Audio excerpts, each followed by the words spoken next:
제가 예전에 기독교 재단 여자중학교에서 2년간 교목으로 사역한 적이 있습니다. 중학교 1학년 여학생들과 일주일에 10시간가량 수업을 했습니다. 제가 아이들하고 그 여중생들하고 정신연령이 비슷해가지고 굉장히 재밌게 하여튼 2년 동안 아주 재밌게 그렇게 지냈었습니다. 나중에 이제 친해지니까 물어보지도 않는데 아이들이 저한테 와서 고민 얘기, 속 얘기를 하는 거예요. 그때 어느 교회를 다니는 그 여학생이 집과 교회에서의 이 행동이 다른 자기 아버지 때문에 참 많이 힘들다는 얘기를 하더라고요. 교회에서는 거룩해 보이고 신앙 좋은 집사님인데 집에서는 폭군도 그런 폭군이 없다는 겁니다. 그래서 그것 때문에 굉장히 힘들어하는 그 여학생의 그 얘기를 들은 적이 있습니다. 그런데 그 학생 아버지의 그런 이중적인 모습은 그 집안의 그 가정의 문제만은 아니라는 사실이에요. 우리 모두가 크게 작게 여기에서 자유로울 수 없다는 것입니다. 이런 현실 앞에서 믿음이란 무엇인가, 그리고 나는 어떻게 살아야 하는가를 물을 수밖에 없었습니다. 오늘 우리가 읽은 본문 에스라에서는 바벨론에서부터 예루살렘으로 돌아오는 두 번의 귀환 이야기입니다. 첫 번째 귀환은 그 에스라서 1장부터 6장까지의 내용인데 스룹바벨의 인도로 예루살렘에 돌아와서 성전을 재건한 이야기입니다. 그리고 두 번째 귀환은 오늘 읽은 에스라 7장부터 10장에 나오는데요, 2차 귀환의 지도자인 에스라가 백성들을 영적으로 회복시키는 그런 내용입니다. 에스라서 7장 1절에 보면 이렇게 되어 있죠. 이 일 후에 바사왕 아닥사스다가 왕위에 있을 때에, 자, 이 일 후에, 이 말은 1장부터 6장까지의 그런 내용을 포함한다, 그렇게 볼 수도 있습니다. 자, 6장에 보시면 이제 우여곡절 끝에 이제 스룹바벨 성전이 재건이 되고 성전 봉헌식을 하고, 또 6장 끝부분에 보면 유월절을 지키는 그런 장면이 나옵니다. 어려움 속에서 완공된 이 스룹바벨 성전은 이전에 불타버린 솔로몬 성전에 비하면 정말 보잘것없지만 그래도 이스라엘 백성들에게 큰 위안이 되었을 것입니다. 자, 그런데 6장 마지막 절에서 7장 1절 요 사이에 약간 학자마다 다르지만 한 58년, 60년 정도의 시간적인 갭이 있어요. 그러니까 성전이 지어지고 또 성전 봉헌식을 하고 그리고 유월절을 지키고 난 이후에 시간이 좀 많이 꽤 흘렀습니다. 자, 그리고 나서 시간이 지나면서 백성들은 이방인들과 통혼하고 또 율법에서 점점 멀어지는 그런 현상이 벌어지고 맙니다. 자, 그때에 다시금 하나님께서 이스라엘 백성들을 회복시키기 위해서 특별한 일을 행하시고 계십니다. 그래서 에스라는 오늘 7장에 나오는 것처럼, 전반부에 나오는 것처럼 아닥사스다 왕의 명령에 따라 2차 귀환 때 약 한 1700명 가량이 예루살렘으로 돌아옵니다. 오늘 저희들이 읽은 2절부터 5절에 보면 참 읽기도 쉽지 않은 그런 에스라의 족보가 나옵니다. 자, 여기 보면 에스라는요, 대제사장 아론의 16대 손이다, 그렇게 말합니다. 자, 에스라는 포로로 잡혀간 대제사장의 후손이고요, 백성들의 개혁을 추진할 만한 그런 자격이 있는 사람임을 지금 보여주고 있습니다. 자, 에스라서 나중에 후반부에 보면 에스라가 어떤 개혁을 했는가 잘 나와 있는데, 그 개혁의 핵심은 이방 여인들과 결혼을 금지하고 이미 이루어진 결혼을 무효화시키는 그런 개혁을 단행합니다.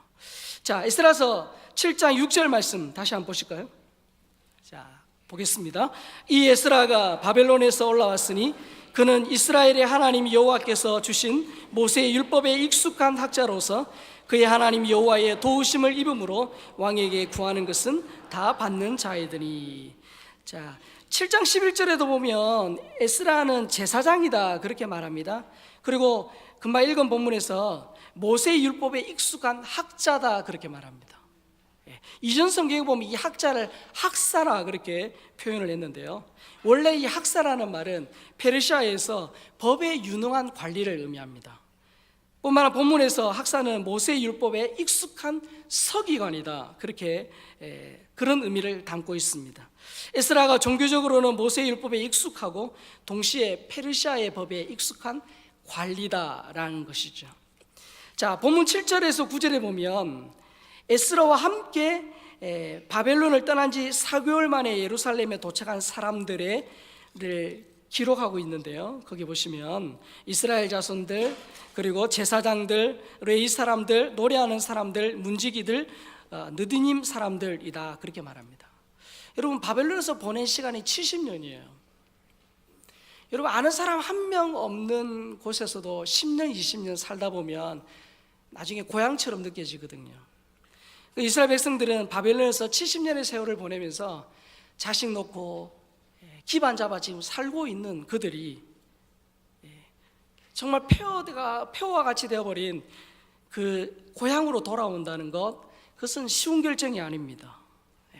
상대적으로 안락한 삶의 터전을 떠나서 또 새로운 시작을 해야 된다, 그것은 대단한 모험이죠. 뿐만 아니라 고향까지 가려면 1500km를 가야 하는 험난한 여정이에요. 그럼에도 불구하고 그들은 고국으로 돌아가 처음부터 시작해야 하는 그런 어려움을 감수하면서 갔던 사람들이 기록되어 있습니다.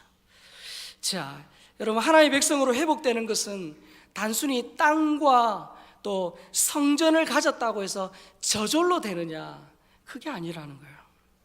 출애굽 시대를 한번 생각해 보십시오. 그들이 그렇게 고생해서 가나안 땅에 들어갔습니다. 오매불만 그리던 가나안 땅에 들어갔어요. 근데 그들이 어떻게 살았죠? 사사시대가 어떻게 했죠? 몸은 하나님의 그런 약속하신 가나안 땅에 들어와 있지만 마음은 하나님께로부터 점점 더 멀어졌던 것을 볼 수 있습니다. 포로기환의 역사도 마찬가지예요.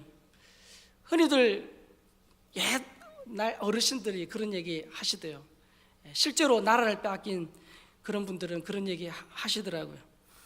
서러움 중에 가장 큰 서러움은 나라를 빼앗긴 서러움이다, 그런 말을 하셨는데, 그토록 꿈에 그리던 이 고국에 돌아왔습니다. 그리고 하나님의 임재를 상징하는 성전도 지금 재건이 되었어요. 그러나 그들은 지금 어떻게 살고 있죠? 하나님의 임재를 상징하는 눈에 보이는 성전은 지어졌지만 그들의 내면의 성전, 하나님을 경외하고 하나님 두려워하는 그런 내면의 성전은 여전히 폐허로 남아 있다는 사실입니다.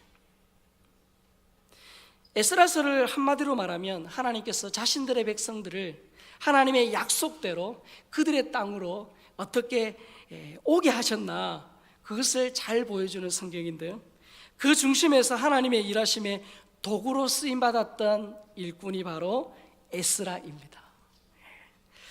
저는 개인적으로 성경에 많은 인물들, 또 참 모범이 되고 귀감이 되고 본받을 만한 많은 인물들이 있는데, 그 중에 저의 개인의 롤 모델로 삼고 있는 사람이 에스라입니다.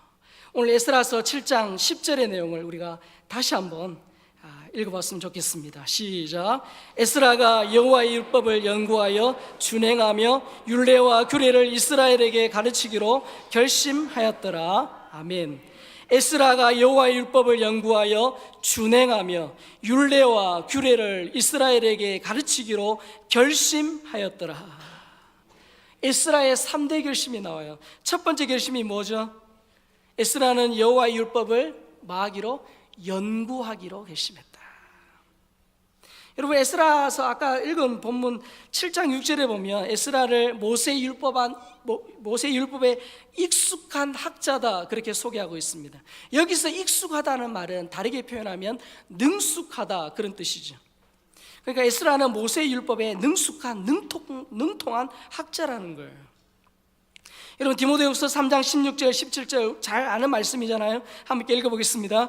모든 성경은 하나님의 감동으로 된 것으로 교훈과 책망과 바르게 함과 의로 교육하기에 유익하니 이는 하나님의 사람으로 온전하게 하며 모든 선한 일을 행할 능력을 갖추게 하려 함이라. 아멘.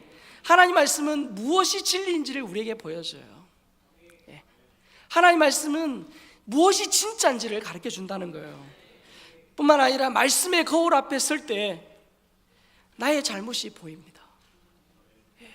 우리가 새벽마다 큐티하면서 그 말씀 앞에 우리가 설 때에 나의 잘못, 하나님 앞에 잘못, 내가 가족에게 잘못한 거, 내가 인식하지 못하지만 잘못하고 있는 그것을 말씀의 거울은 우리에게 보여준다는 사실입니다.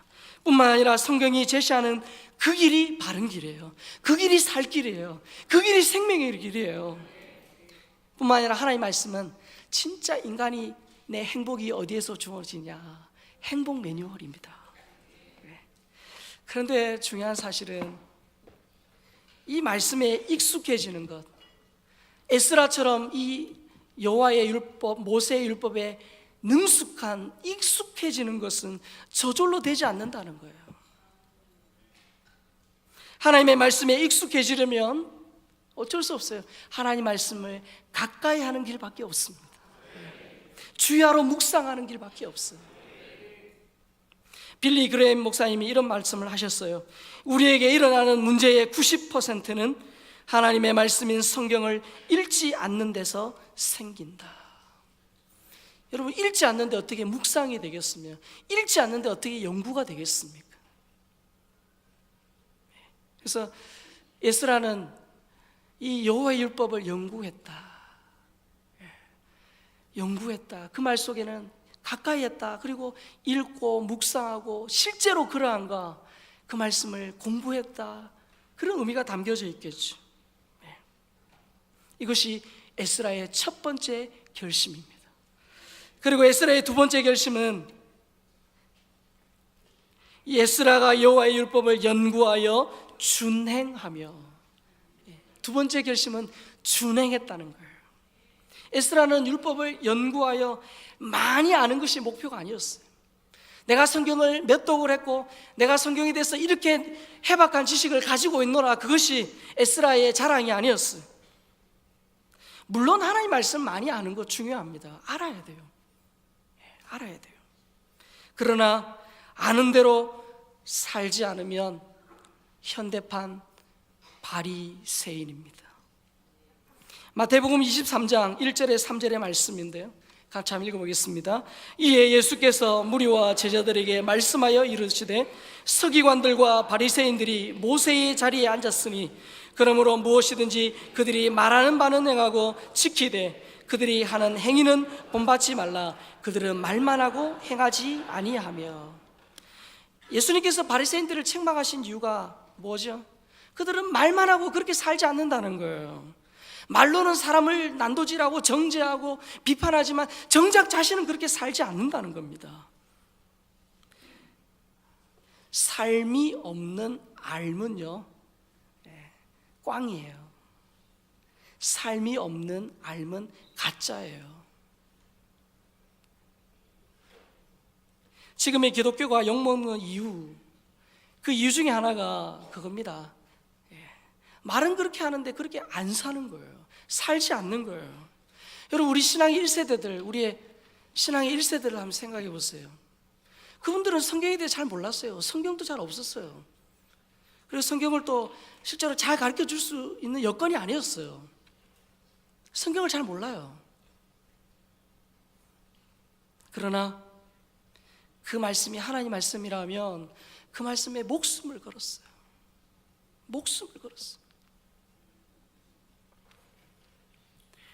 근데 지금 우리는 어떻습니까? 설교를 준비하면서 저는 어떤가 생각해 봤습니다. 성경에 대한 해박한 지식을 가지고 있습니다. 인터넷 또 책을 통해서 얼마든지, 정식 신학교에 안 가도 얼마든지 좋은 교재를 가지고 열심히 공부할 수 있어요.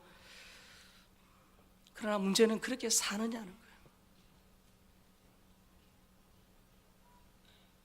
무디 목사님이 성경에 대해서 이런 말씀을 하셨어요. 성경은 인간의 지식을 증가시키기 위해서 주어진 것이 아니라 인간의 삶을 변화시키기 위해 주어진 책이다. 저의 평생의 목표가 있다면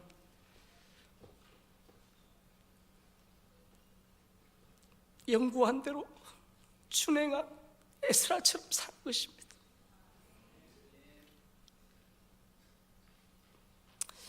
목사로서 말씀 전할 수 있는 기회가 많다는 거 감사한 일이에요. 그러면서 한편으로 두려운 일입니다. 왜냐하면 목사로서 말씀 전하다 보면 나는 그렇게 안 사는데 그렇게 말씀 전할 때가 있거든요.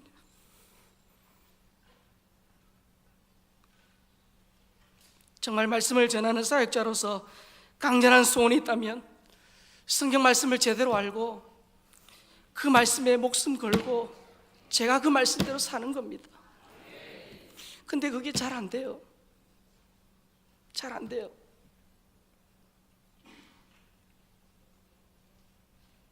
진짜 아는 대로 사는 데서 능력이 나오더라고요. 저에게 많은 강사님들이 오셔서 좋은 말씀 전하시는데 그분들이 삶 자체가 우리에게 큰 메시지를 주는 거 다름 아닙니다. 성경을 정말 대단하게 주의하고 이 성경이 이러하다 밝히는 것, 그것보다 더 중요한 게 그렇게 살았던 거예요. 거기에서 능력이 나오더라고요. 야고보 사도는 야고보서 1장 22절에서 이렇게 외칩니다. 너희는 말씀을 행하는 자가 되고 듣기만 하여 자신을 속이는 자가 되지 말라. 우리 모두가 다 스스로 다 속고 속이면서 살고 있는지 모르겠어. 에스라의 결심은 한 걸음 더 나아갑니다. 말씀을 연구하여 준행하는 것이 개인을 살리는 일이라면 백성들에게 말씀을 가르치는 그것은 공동체를 살리는 길이에요. 공동체가 함께 살고 행복해지는 비결은 하나님의 말씀대로 사는 길밖에 없습니다. 나뭇가지 하나에다가 불을 붙이는 것은 참 쉽지 않아요. 그러나 여러분, 불 붙은 수십 개, 수백 개의 나뭇가지가 모이면 금방 큰 불이 됩니다. 말씀을 알고 그 말씀대로 사는 일에 목숨을 건 사람들이 늘어나가는 공동체에 소망이 있습니다. 우리 사랑의 교회가 이 말씀을 알고 또 이 말씀을 지키고 이 말씀을 다음 세대에 우리 자녀들에게 말씀을 가르칠 때 우리 사랑의 교회가 더 크게 부흥할 줄로 믿습니다. 내가 삶으로 터득한 말씀, 그 말씀을 가르칠 때 내가 그 말씀대로 살아보니까 진짜 그렇더라. 진짜 그렇더라. 그것을 가르칠 때 내가 살아보니까 진짜 그래. 그 말씀에 힘이 있거든요. 그렇게 가르칠 때 그게 가능하다는 거예요. 다음 세대에게 하나님의 말씀을 가르칠 때 이 전라남도와 이 대한민국과 세계의 부흥이 올 줄로 믿습니다. 한 시대에 하나님께 쓰임받았던 설교자는요, 말씀대로 살면서 터득한 삶의 진리를 전했다는 공통점이 있더라고요. 그럼 명절 잘 보내셨죠? 저는 명절을 지날 때마다 마음에 참 아픔 아닌 아픔이 있어요. 저는 예수를 모르는 집안에서 태어났습니다. 그러다가 초등학교 3학년 때 집에서는 처음으로 제가 교회를 다니게 되었습니다. 교회를 다니니까 제사는 우상 숭배다라는 말씀을 알게 된 거예요. 그전에는 괜찮았는데 그 말씀을 알고 보니까 명절에 큰 집에 가는 게 여간 부담이 아니에요. 참 힘들었습니다. 왜요? 큰 집에 가면 제사를 지내거든. 어린 저로서는 그 제사의 자리를 피해갈 수가 없더라고요. 그래서 제가 할 수 있는 방법은 일단 가면 어른들께 인사드리고 상을 봐서 집을 나옵니다. 나와가지고 제가 사는 동네가 아니니까 잘 모르지만 그냥 하여튼 길 잃어버리지 않을 범위 내에서 그 집주일을 배회하다가 이제 끝났겠지 싶으면 이제 들어가는 거예요. 처음에는 얘가 이 제사 안 지내고 어디 갔다 오냐 의아했겠죠. 근데 계속 그러니까 이제 눈치를 채신 거예요. 그래가지고 얼마나 많이 혼났는지 몰라요. 눈총도 많이 받고 돌아가면서 얼마나 또 은혜로운 말들을 많이 해주셨는지. 명절 때마다 욕 많이 먹었어요. 나중에 이제 시간이 지나니까 야 쟤는 안 되겠다. 그러니까 포기 아닌 포기를 하시더라고요. 그래서 나중에 이제 절하는 대신에 기도해라. 그래서 기도하고. 감사하게도 아직 큰 집이 여전히 예수님을 안 믿지만 그래도 큰 집에서 제사 안 지내더라고요. 제사 없애버렸어요. 저는 명절이 되면 이 제사 문제로 힘들어하는 성도들이 떠올라요. 제가 10수년간 제사 문제로 영적 갈등을 겪어봤기 때문에 이 명절 때마다 어른들 뵈러 가서 제사의 문제 때문에 이 영적인 갈등 때문에 힘들어하는 성도들이 떠오르니까 마음 한켠이 아파요. 그래서 기도하죠. 따가운 눈총과 쏟아주는 질책을 말없이 감내해야 하는 성도들을 보면서 간절히 기도하게 됩니다. 혹시나 이 가운데서도 이번 명절에 그런 치열한 싸움을 하고 오신 분들이 앉아 계실 줄로 아는데요, 여러분 타협하지 말고 그 말씀 붙들고 끝까지 믿음으로 나아가면 하나님이 반드시 승리하게 하세요. 힘들지만 어렵지만 은혜 받은 말씀, 붙든 말씀, 그 말씀에 목숨 걸고 그 말씀대로 살면 하나님이 세상이 줄 수 없는 평안과 기쁨을 주신다는 사실입니다. 마태복음 5장에서 7장 우리 산상수훈입니다. 우리 지난번 우리 암송했던 산상수훈. 이 산상수훈은 우리 그리스도인들이 살아가야 될 삶의 윤리, 지침이에요. 마태복음 5장 19절에 보면 이런 말씀이 있는데요, 같이 한번 보겠습니다. 그러므로 누구든지 이 계명 중에 지극히 작은 것 하나라도 버리고 또 그같이 사람을 가르치는 자는 천국에서 지극히 작다 일컬음을 받을 것이요 누구든지 이를 행하며 가르치는 자는 천국에서 크다 일컬음을 받으리라. 아멘. 누구든지 이를 행하며 가르치는 자는, 누구든지 이를 행하며 가르치는 자는. 우리 예수님이 이 말씀하셨는데 예수님은 실제로 가르친 대로 사셨어요. 예수님 원수를 사랑하고 박해하는 자를 위해 기도하라 그러셨는데 실제로 십자가에서 그 일을 이루셨거든요. 우리 예수님은 아는 것과 사는 것과 가르친 것이 동일했어요.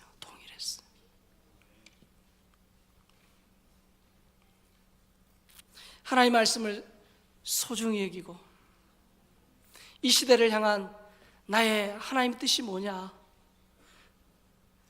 또 주일 강단, 이 강단에서 선포되는 말씀, 그 말씀 한마디라도 그 말씀 붙들려고 귀를 열고 마음을 열고 그 말씀을 받고 그 말씀을 개인적으로 가까이 하고 연구해야 합니다.